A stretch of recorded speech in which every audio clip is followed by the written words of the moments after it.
தம் கிருபை பெரிதல்லோ என் ஜீவனிலும் அதே இம்மட்டும் காத்ததுவே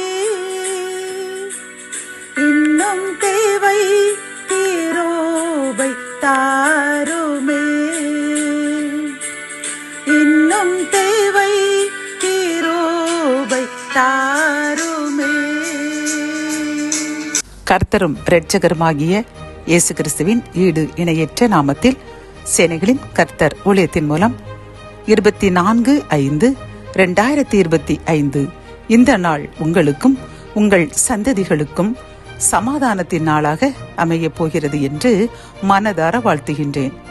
இன்று நாம் அறியவிருக்கும் கிருபையின் வார்த்தைகள் மத்தேயு 23:12 தன்னை உயர்த்துகிறவன் தாழ்த்தப்படுவான், தன்னை தாழ்த்துகிறவன் உயர்த்தப்படுவான். கத்தோலிக்க வேதாகமம் இவ்வாறு கூறுகின்றது,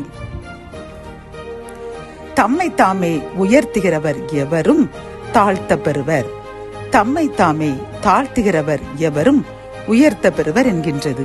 பிரியமானவர்களே, இந்த செய்தியை கேட்டுக்கொண்டிருக்கின்ற நமக்கு கர்த்தர் கூறும் நல் ஆலோசனையும் அறிவுரையும் என்னவென்றால், நாம் எப்பொழுதும் தாழ்ந்த சிந்தை உள்ளவர்களாக காணப்பட வேண்டுமாம்.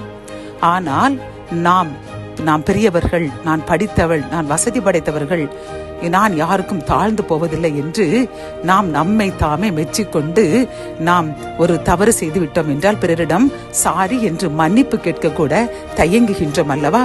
ஆனால் நம் கர்த்தர், நம்முடைய இயேசுவானவர், அவர் மனிதராக உலகில் வாழ்ந்த நாட்களில் அவர் இறுதி ராபோஜனம், அதாவது நற்கரனை இறுதி அந்த ராபோஜனத்தில் அவர் என்ன செய்தார்? தனது 12 சிஷ்யர்களுக்கும் தனது அறையில் அவர் கச்சையை, தனது ஆடையை கலற்றி வைத்துவிட்டு ஒரு துண்டை உடுத்தி கொண்டு அவர்களுடைய காலை கழுவி துடைத்தார் என்று பார்க்கின்றோம். பிரியமானவர்களே, அப்படி உலகத்தையே படைத்த கர்த்தர் நம்முடைய சாதாரண மனிதர்களுடைய கால்களையே கழுவுகின்ற அளவிற்கு அவர் தன்னை தாழ்த்தி, நீங்களும் இதை போன்று ஒருவருக்கொருவர் தாழ்மையுடையவர்களாக, மேட்டுமையை களைந்து தாழ்மையுடையவர்களாக காணப்படுங்கள் என்று கூறியது மட்டுமல்லாமல், தாழ்மையுள்ளவருக்கோ கர்த்தர் கிருபை அளிக்கின்றார் என்று வேதாகமம் கூறுகின்றது.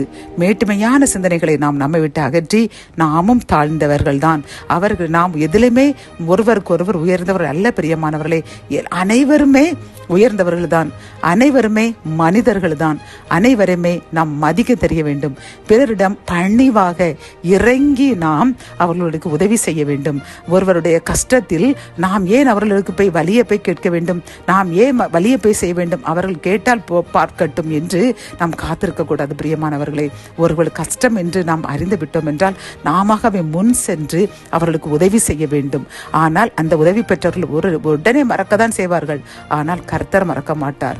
நாம் பிறருக்கு செய்கின்ற ஒவ்வொரு உதவிகளையும், நாம் நம்முடைய தாழ்ந்த சிந்தனைகளையும் அவர் அறிந்து கொண்டு அதற்கேற்ற பலனை நமக்கும் நம் சந்ததிகளுக்கும் அளிப்பார். பிரியமானவர்களே, ஆகவே இன்று இந்த கிருபையின் வார்த்தையில் கர்த்தர் நம்மிடம் கூறுவது போல, தன்னை தாழ்த்துகிறவன் உயர்த்தப்படுவான். ஆகவே நம்மை தாழ்த்துவோம்.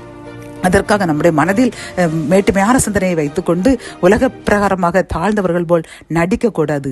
உண்மையிலேயே நம் இருதயத்தில் ஒரு தாழ்மையான எண்ணம் கொண்டு உலகத்தில் இறைவனை தவிர, கர்த்தரை தவிர யாருமே உயர்ந்தவர்கள் அல்ல. அப்ப பிரியமானவர்களே, ஒரு நிமிடத்தில் நாம் ஒன்றுமில்லாமல் போய்விடுவோம். நாம் சமீப காலமாக நடக்கின்ற நிகழ்ச்சிகளை நாம் பார்த்து கொண்டுதான் இருக்கின்றோம். பெருமையாக நினைக்கின்றவர்கள், ஒரு உலகத்தில் நான் தான் பெரியவன் என்று நினைக்கவன் ஒரு நொடி பொழுது காணாமல் போய்விடுகின்றான். பிரியமானவர்களே, ஆகவே இன்றிலிருந்து நாமும் தாழ்ந்த சிந்தை உள்ளவர்களாக தாழ்மைப்படுவோம். பிறருக்கு தாழ்மையாக இறங்குவோம்.